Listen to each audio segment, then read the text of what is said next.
¿Cómo les va? Bienvenidos a Proa al Futuro. Es un gusto volver a estar con ustedes y gracias por comunicarse con nosotros en Twitter y en Facebook. Mucha comunicación y estamos muy contentos y vamos a profundizar para que estemos más conectados en las redes. Vamos a hablar hoy en Proa de la importancia de tener una marina mercante. Argentina, todos sabemos, tiene una gran costa marítima y una hidrovía por donde pasa un tercio de los productos que van al mundo. Pero me pregunto y les pregunto a ustedes ahora, ¿cómo utilizamos esos recursos? ¿Cómo utiliza la Argentina esa maravillosa ruta natural que es la hidrovía? Es un dato muy interesante que vamos a debatir hoy con el capitán Julio González Infran, que es un dato que me parece muy interesante para ver en este informe que tenemos ahora en Proa al Futuro.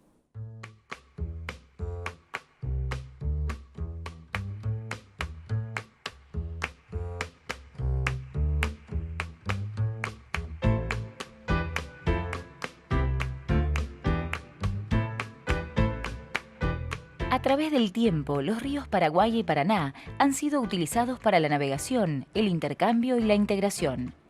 Los países de la Cuenca del Plata vienen emprendiendo a lo largo de la historia una serie de obras de mantenimiento y mejoramiento de los canales para facilitar la navegación.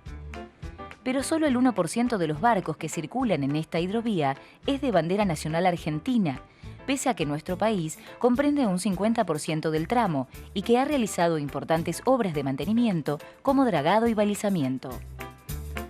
Una tercera parte de los alimentos del mundo pasan por la hidrovía Paraná-Paraguay. Este motivo es más que suficiente para insistir en la necesidad imperiosa de diseñar y ejecutar una política estratégica de transporte integrado, de un sistema logístico intermodal que optimice el traslado de mercancías por las tres rutas de transporte, es decir, camiones, trenes e hidrovía. Esto no solo disminuiría los costos y fortalecería las economías regionales, sino que también el cambio lo advertirían los consumidores en las góndolas de los supermercados. De toda la mercadería que circula en la Argentina, solamente el 3% pasa por la hidrovía. Un 94% se traslada a través de camiones y el 3% restante por medio del ferrocarril. El empleo excesivo del transporte por ruta no solo genera congestionamiento y mayor peligrosidad vial, sino también importantes daños ambientales y sobrecostos, porque lo cierto es que en el mundo el transporte por agua es el más barato. La hidrovía para la Argentina es estratégica en términos geopolíticos, dado su ubicación privilegiada. A su vez, es relevante por la dotación de recursos naturales que se extienden en su área de influencia. La importancia y urgencia de contar con verdaderas políticas de Estado también se hace notar al reparar en que a nivel internacional Paraguay es la tercera flota fluvial, aún siendo un país sin acceso al mar. En la Argentina el impacto es grande, se pierden cerca de 7.000 millones de dólares en fletes al año, que bien podrían ahorrarse si este sector estuviera desarrollado. A esto se suma que la falta de barcos con bandera nacional resta competitividad a las economías regionales.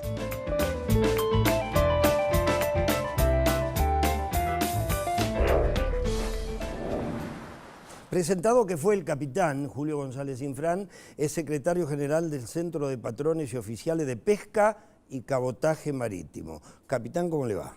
¿Qué tal, Tomás? ¿Cómo anda usted? Ilustre. ¿Bien? Bien, bien. Bueno, ahí está, qué informe. Ahí está, ahí tener ¿Qué nos falta para entender una cosa que parece que es muy comprensible? ¿Qué nos está faltando? En primer lugar, conciencia. Conciencia a los argentinos, que somos los que votamos, a los dirigentes políticos, y conciencia a los dirigentes políticos, que son los que tienen que dictar las normas y crear las políticas para incentivar este sector que es tan importante para la economía nacional. Como decía el informe, de 5 a 6 mil millones de dólares por año perdemos concepto de flete. Es más, hoy nosotros dependemos 100% del extranjero para sacar la carga al puerto. Y eso condiciona nuestro comercio exterior, por ejemplo. Y es más, en el río Paraná, hoy el 98% del transporte lo hacen las banderas paraguayas, bolivianas, la uruguaya. La Argentina ha perdido su participación, pero la Argentina es la que financia el dragado y balizamiento. El gobierno que se fue invirtió 111 millones de dólares para dragar y balizar de Santa Fe al norte, y los gobiernos anteriores, desde Menem, para decirlo de alguna manera en adelante, invirtieron 800 millones de dólares para hacer el dragado y balizamiento de Santa Fe al sur.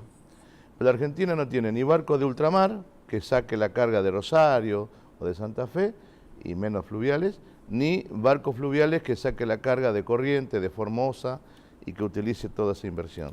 Toda esa inversión en realidad está siendo utilizado por el extranjero, la bandera extranjera. Y el flete, el costo del flete, se lo llevan ellos, porque el flete va a la bandera. Y lo que influye, recién el informe que felicito a los chicos que lo han hecho, pero cuando estamos hablando de precios en la Argentina, cuando estamos hablando del achatamiento de las economías regionales, el transporte integrado sería una gran solución. Recién hablaron del precio de la góndola, y sí, hay que cuidar ese precio de góndola, pero se cuida con logística, con transporte, ¿Es posible un transporte integrado para que las economías, para que la Argentina, ¿no es cierto?, tenga una vertebración, digamos, de transporte? Es necesario y es posible.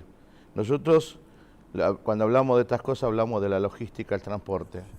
Hay que utilizar la eficiencia del camión en determinada radio de acción. El camión, según los estudios internacionales, esto lo realizó el Banco Mundial, con informes, tenemos informes de eso, no es negocio ni para el camión ni para el camionero transportar 30 toneladas, 1.200 kilómetros y esperar todo el tiempo que normalmente se utiliza para la descarga, sí, y después volver vacío. Bueno, hay una serie de problemas cuando se aumenta la distancia para el camión, pierde eficiencia. El camión es efectivo y eficiente en 200 kilómetros a la redonda, claro, pero cuando además empezamos a hablar de volúmenes de carga, no es lo mismo transportar 30 toneladas que 30.000 o que 3 millones, claro. La cosa empieza a cambiar. Entonces es ahí donde necesitamos tener una logística de transporte donde utilicemos la eficiencia del camión, utilicemos la eficiencia del tren y complementemos con la eficiencia del transporte fluvial, que es el más barato del mundo. Sí. No es lo mismo bajar 300.000 toneladas, por ejemplo, de Jujuy por camión, que bajar 300.000 toneladas en un tren hasta el puerto de Corrientes o de Chaco, y de ahí juntar 2 o 3 millones de toneladas para bajar, porque cada empuje puede bajar hasta 40.000 toneladas de carga en un viaje. Entonces los costos se bajan muchísimo. Entonces hay que hacer una gran planificación de la logística del transporte. Ahora, todo esto que estamos hablando ahora, yo lo puedo decir con toda alegría, sinceramente, porque está en marcha el cambio. O sea, en este sentido, usted encuentra que hay buena predisposición en el nuevo gobierno en empezar a hablar en serio de estos temas.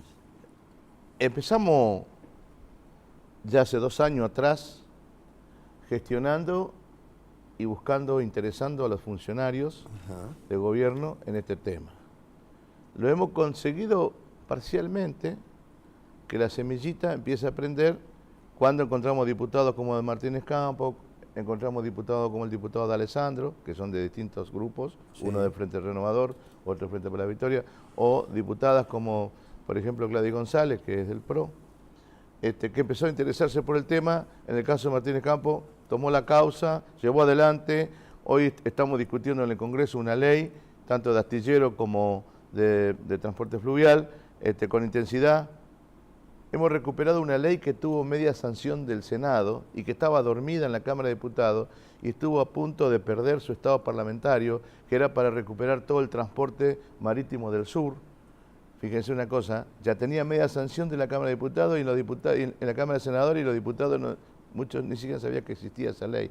El desmembramiento que había por la falta de política. Bueno, hoy estamos recuperando eso, por un lado.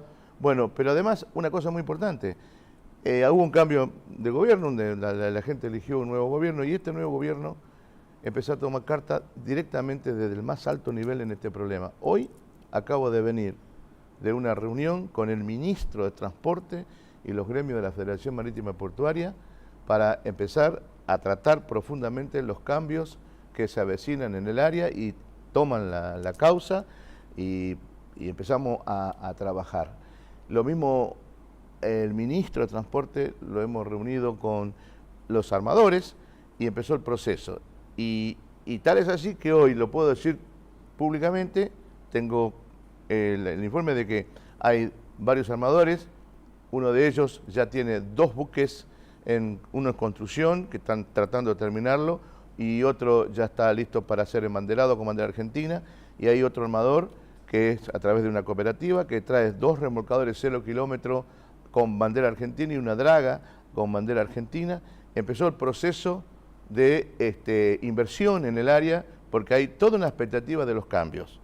Por supuesto que esto no va a ser una cosa inmediata porque estamos arrancando un proceso, pero soy un convencido que el año que viene vamos a inaugurar muchos barcos en el embanderamiento argentino. ¿En un año, sí? En un año vamos a tener barcos, bastantes barcos fluviales importantes. Tenemos ya un proceso y esto se está haciendo mucho con el esfuerzo privado. Acá no hay plata del Estado. Claro. Esto es todo plata de la gente, de los inversores. Es decir, hay toda una sensación de que va a haber una nueva regla de juego y que eso va a favorecer a la incorporación de los capitales y están habiendo participación para decir, bueno, ¿cómo puedo invertir? Tengo gente, por ejemplo, que me viene a ver y dice, bueno, vamos a armar una fábrica de biodiesel en el puerto de Zárate, estamos interesados en eso, viene a asesorarse con nosotros cómo es el transporte fluvial. La idea es traer la materia prima por agua, elaborar el biodiesel en esa zona y a partir de ahí venderlo al mundo o por el río a Paraguay, todo el interior, porque el biodiesel es un combustible que es prácticamente que se está imponiendo en el mundo como una nueva forma de producir energía en forma bastante ecológica. Eso está en marcha, eso no es que va a ocurrir. Le puedo decir que esto está ocurriendo en esta semana que pasó. Ahora, ¿se pueden conocer más o menos detalles, capitán Julio González Infram, de qué significa en puesto de trabajo, en movimiento de inversión, más allá de lo que significa tener una flota de Marina Mercante Argentina? Es decir, el hecho de generar astilleros de reactivo, ya sabe lo que pienso, ¿no? De un astillero, gente saliendo de los... Siempre hay como una ciudad en torno a un astillero. Tenemos empresas hoy que están hablando conmigo que van a poner 2 astilleros, están buscando los lugares, lo estamos ayudando. Yo para darle una idea. Los astilleros siempre son costas, ¿no es cierto? Un astillero es una costa. Es una fábrica de barco en la costa del río. En la costa del río. Normalmente. Sí, normalmente. Para construir un buque de 30.000 toneladas de carga, hace falta 1.000 personas trabajando día y noche. Y la Argentina, toda la exportación argentina que produce, Argentina exporta, digamos, el flete que genera Argentina, es aproximadamente 90 millones de toneladas por año. Equivale a 9.000 viajes de buque Panamax. Nosotros no tenemos ni uno. Qué bárbaro. Entonces, imagínense que digamos, bueno, vamos a tener 3 barcos Panamá, 4 barcos Panamá de ultramar, o barcos más pequeños que hagan el tráfico al sur. Por ejemplo, fíjate lo que ocurre con Tierra del Fuego. Hoy Tierra del Fuego depende de la buena voluntad y de buen servicio de los amarradores chilenos. Si los amarradores chilenos se ponen de punta con el gobierno chileno, Tierra del Fuego no tiene ningún tipo de abastecimiento, porque no tiene flota que una la isla con el continente. Ahí hay una economía aislada completamente de nuestro país, del mundo prácticamente, y es una isla muy rica. Entonces yo estuve allá dando conferencias en la Universidad Tecnológica, y realmente tiene un potencial enorme Tierra del Fuego. Lo que pasa es que hay que conectarlo con el continente a través de la parte de barco, porque es la única manera de poder conectarlo. Bueno, nosotros hemos destruido transportes navales, hemos destruido los transportes de yacimientos carboníferos fiscales, hemos destruido los transportes de YPF, hemos destruido los transportes que daban vida al sur. Sí. Bueno, hoy estamos en un proceso de cambio y se exige fundamentalmente la necesidad de las políticas necesarias para aplicar la transformación. Depende también todo esto que estamos hablando de que tanto los armadores como los gremios se deben organizar. Correcto. Detrás del gran proyecto. Claro. Y políticos que asuman esta responsabilidad y lo pongan en marcha, que no prometan, que hagan. Estamos haciendo Juntos Pro al Futuro, estamos hablando de trabajo, de barco, de astilleros, de transporte, de logística, que todo el mundo está hablando de logística para la eficiencia, transporte para la eficiencia, integración del país. Estamos haciendo juntos entonces y con el capitán Julio González Infrán, Pro al Futuro, informe sobre el Código Polar. En un clic estás en Buenos Aires, Mar del Plata y Córdoba a la vez. www.riverasur.hotel.com.ar, el clic que te lleva de vacaciones a un lugar único con la mejor estadía. Informes y reservas en www.riverasur.hotel.com.ar.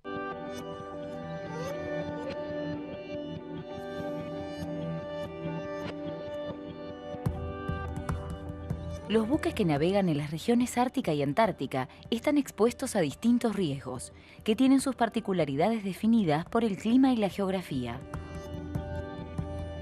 Las condiciones meteorológicas extremas y la relativa falta de buenas cartas de navegación, de sistemas de comunicación y de otras ayudas a la navegación plantean dificultades a los navegantes.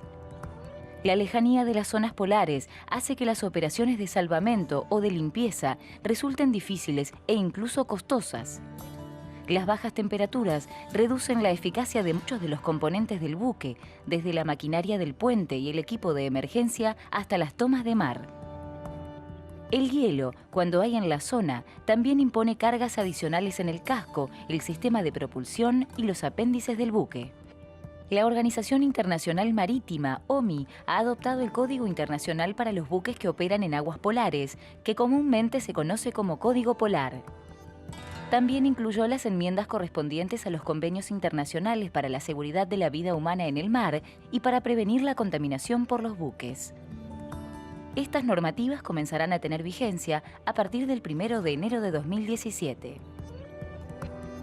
El Código Polar establece objetivos y prescripciones funcionales, incluidas las referentes a la estructura del buque, el compartimentado y la estabilidad, la integridad estanca al agua y la integridad estanca a la intemperie, las instalaciones de máquinas, la seguridad operacional, la seguridad y protección contra incendios, los dispositivos y medios de salvamento, la seguridad de la navegación, las comunicaciones, la planificación del viaje, la dotación y formación, la prevención de la contaminación.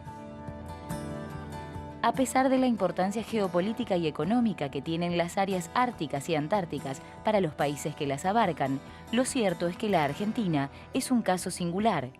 Más allá del reconocimiento estratégico que tienen estas zonas, a través del tiempo se ha desmantelado lo que en otra época fue transportes navales y nunca se ha reactivado el cabotaje marítimo nacional, tanto en general como en lo específico en estos espacios.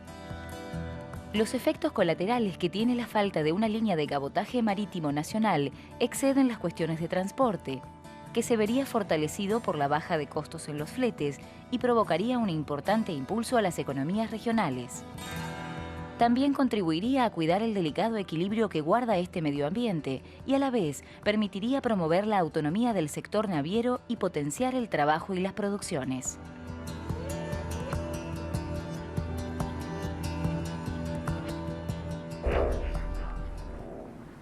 El poeta dice por allí, de continuo se te acuerda de que el tiempo bien gastado, aunque parezca pasado, no se pasa ni se pierde. Pero se perdió mucho tiempo, hemos perdido mucho tiempo, Julio, ¿no? Bueno, sí. y mientras tanto el mundo avanza, nos impone condiciones que como consecuencia de nuestra falta de desarrollo cada vez estamos más imposibilitados de cumplirlo. Porque el Código Polar es una serie de medidas, de leyes, de normas que la OMI dicta y nosotros como país miembro de la OMI adhieren. Tenemos la obligación de imponerlo y llevarlo adelante. Y el problema más importante acá, que en el caso de Tierra del Fuego, por ejemplo, es la puerta de entrada al continente antártico. Pero no tenemos ninguna estructura, ni siquiera para hacer cumplir el código, ya no hablemos más de navegar nosotros esos lugares. No tenemos ninguna estructura. Este es un tema muy importante que hay que tomar conciencia que el código se pone en marcha y la Argentina necesita tener un desarrollo, una política para tener las logísticas necesarias para controlar, supervisar, acompañar el desarrollo de este sistema. Las navegaciones cada vez se están extendiendo más hacia el sur. ¿Por qué se saca el Código Polar ahora? Porque de los estudios que se han hecho, se han comprobado que se ha intensificado muchísimo el transbordo, el transporte de pasajeros, de turismo, inclusive de explotaciones, de pescas, de distintos tipos en la zona de la Antártida. Pero, fíjense que, por ejemplo, si un noruego o un español o una misión de los países centrales, digamos, necesitan, ya sea por turismo, ya sea porque quieren desarrollar alguna actividad específica en esa área, necesitan de la logística. ¿A quién se lo van a pedir? Bueno, la Argentina en una época fue proveedor de logística de ese sentido. Hoy no tenemos rompehielo, por ejemplo. Sí. De hecho, tenemos toda una historia en esa área nosotros. La corbeta Uruguay se hizo famosa en el mundo allá por el año 1903, un poco antes de eso. ¿Por qué? Porque rescató a una expedición científica de unos suecos, creo que eran. Que nadie pensaba que una corbeta argentina era capaz de semejante hazaña. En esa corbeta estaba embarcado Sobral, que fue uno teniente Sobral, que fue uno de los próceres nuestros en la historia de la Marina Argentina. Y en 1903, el almirante Storni, a raíz de todos estos hechos, este acontecimiento que dio a la Argentina su espacio en el mundo, que éramos también un país marítimo, que no era solamente un país ganadero, el almirante Storni hizo en 1903 una brillante disertación en la ciudad de Buenos Aires sobre los intereses de la Argentina en el mar. Tanto que marcó a mucha clase dirigente de la época.